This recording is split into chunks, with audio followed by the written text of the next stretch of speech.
Papež Frančišek je po 13 urah leta prispel v Ekvador. To državo je kot še buenosaireški kardinal iz pastoralnih razlogov večkrat obiskal.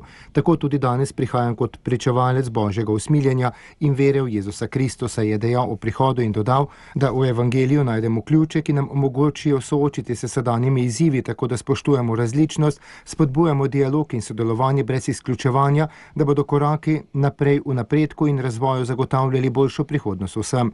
Pri tem moramo biti še posebej pozorni na najšibkejše brate ter najbolj ranljive manjšine, ki so povsod po Latinski Ameriki, je dejal. V prvem nagovoru je spomnil, da se v Ekvadorju nahaja točka, ki je najbližja Soncu, Luni in zvezdam. To je Chimborazo. Kristijani primerjamo Jezusa Kristusa s Soncem in cerkev z Luno. Luna nima svoje svetlobe in ko se Luna otegne, Soncu postane temna.